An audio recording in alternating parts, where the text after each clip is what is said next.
Hi everybody and big welcome to cEDH with a card review for Saw in Half, but also a combo explained for this little unique spell. It actually has a bunch of different combinations that it can actually do some really cool things with. But now I actually need to say sorry, because when this card came, I looked at it and I thought, this is amazing, it's gonna see a lot of potential action. And then I thought, I'm definitely gonna make a card review for this. And then I forgot about it. I don't remember why I forgot about it. I think it was because there was so much other things I needed to do that time. And I tried to make card reviews and updates to the cEDH format as fast as I can when there's something new that impact the game. Another thing is that this is an uncard, a silver bordered card. Even though it's actually not silver bordered, we're gonna talk more about soon and showcase an article about it. And that's also why, because no one has actually been allowed to play this thing because it hasn't seen print yet.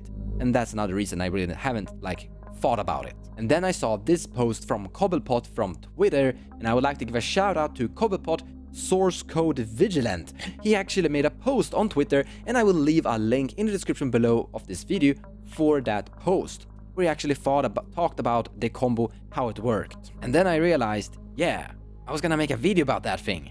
So let's do it. Saw in Half is an amazing spell, guys. It's a removal, or well, it looks like a removal, but it's not a removal. It's a free mana cost instant. Instant is actually really key here. Destroy target creature, and now you think it's a removal, but it's not. If that creature dies this way, its controller, here's the important part, its controller. So if you actually destroy one of your opponent's things, that controller is going to create 2 tokens that are copies of that creature, except their base power is half to that creature power and toughness, and its creatures rounded up each time. So a 1/1 will be a 1/1. So you can infinitely target a token and infinitely make 1/1s here.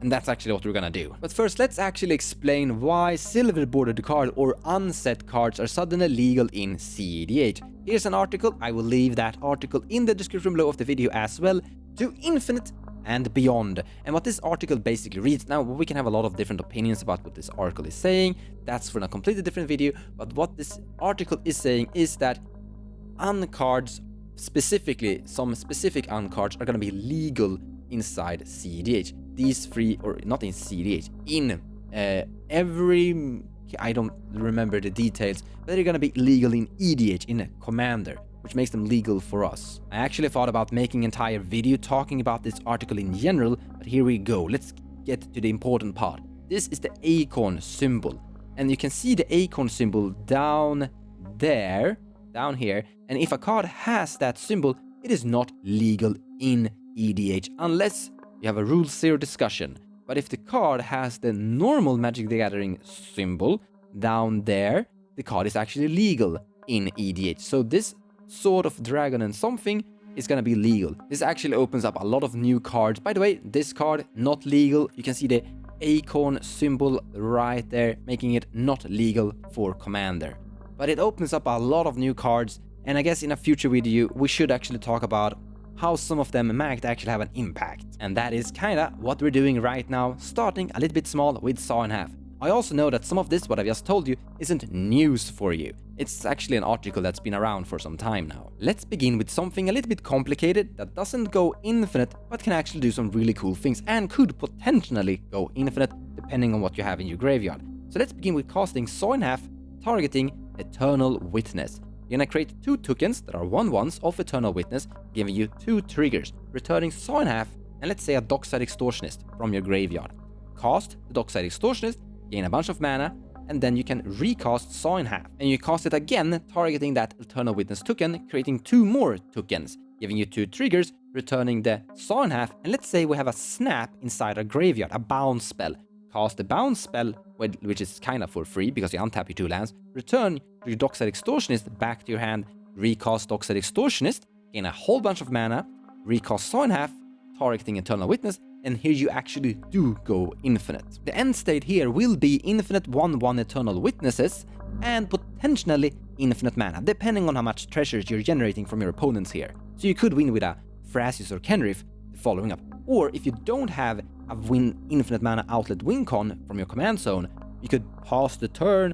If you survive the turn cycle, you win on your next turn with your infinite 1/1s. But there's a much simpler way of actually achieving this with a dual caster mage. begin with casting Saw in Half, targeting something, doesn't matter what. Then cast Dual Caster Mage, targeting the Saw in Half. This is gonna make a copy of Saw in Half, sawing the Dual Caster Mage in two. I really like the flavor text here. The audience always loves it, but the volunteers are divided.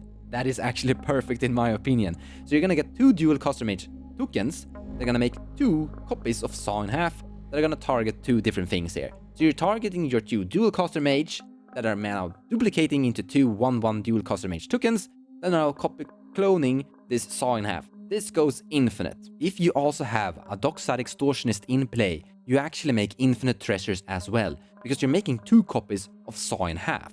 So one copy could go at Dockside Extortionist, and the other copy could go at the Dual Caster Mage, continuously making infinite 1/1 Dual Caster Mage and infinite Dockside Extortionist, but also infinite Dockside Extortionist ETB triggers. But in general, you could have infinite anything. You could just keep on targeting Spellseekers and have infinite Spellseekers too. Infinite Spellseekers ETB, that is. But it can actually be a lot cooler than that. Here is Brainstorm. So let's begin with actually casting Brainstorm. And by the way, you don't need to be the one actually casting Brainstorm. You could do it in response to someone else casting Brainstorm. So someone is casting, so there's a Brainstorming stack from somewhere. You're casting Saw in Half, targeting, I don't care, whatever, something you control, like your Mana Dork over there. Then in response to Saw in Half, on top of the Brainstorm, you cast Dual Caster Mage, targeting the Saw in Half, sawing the Dual Caster Mage in half, giving you two tokens. One of them is going to target the Brainstorm, and the other is going to target the Saw in Half.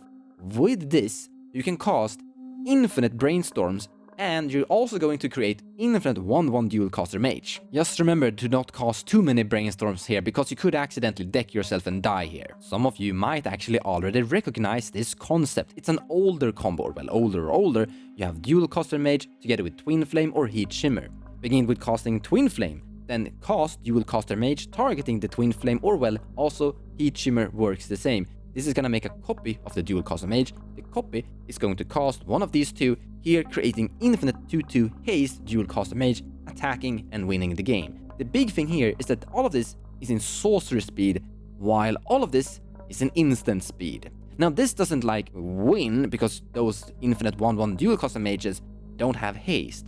But you're going to draw your entire deck here with the Brainstorm, so it should be a possible win here somehow. The win is there, you just don't see it instantly, you need to actually figure it out. And that is why I also wanted to showcase in the beginning Eternal Witness as well, as there are a lot of different puzzles that you could sculpt together to win with this thing. And sometimes the synergies aren't that easy to see. Let's take this Gillidrake for example. You're casting a Gillidrake. Now someone is removing the Gillidrake with a Swords of Plowshares in response to the trigger. You're then responding with Saw in Half on the Gillidrake. You're going to destroy your Gillidrake before the Swords of Plowshares destroy it.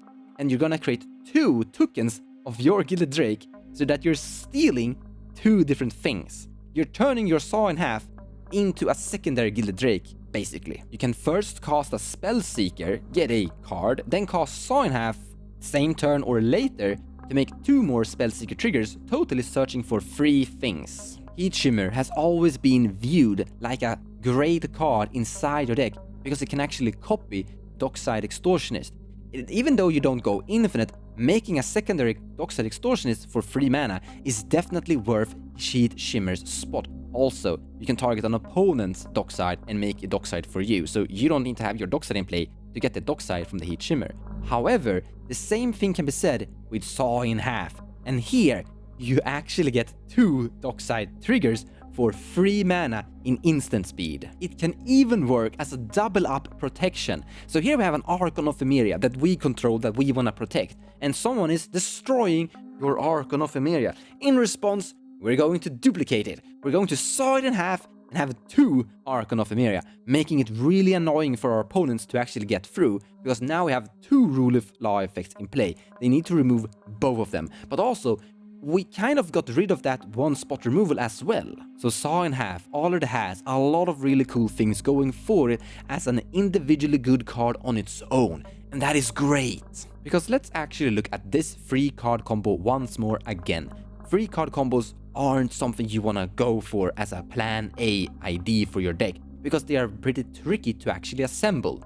However, All of these free cards are great on their own, and you can include them in your deck without caring, because if you draw them, they are fine on their own in the hand, even if you don't draw the other two pieces. But the consistency of this strategy could actually increase by making it more into an overlapping combo. You can draw dual cost mage, and you can draw twin flame, and that's infinite, or you draw dual cost mage and saw in half, and that's pseudo infinite. Something really sad though is that you can't build a tutor chain with Spellseeker, because Spellseeker can't search out for saw in half, as it doesn't have a CMC of 2 or less. It has a CM3 of 3.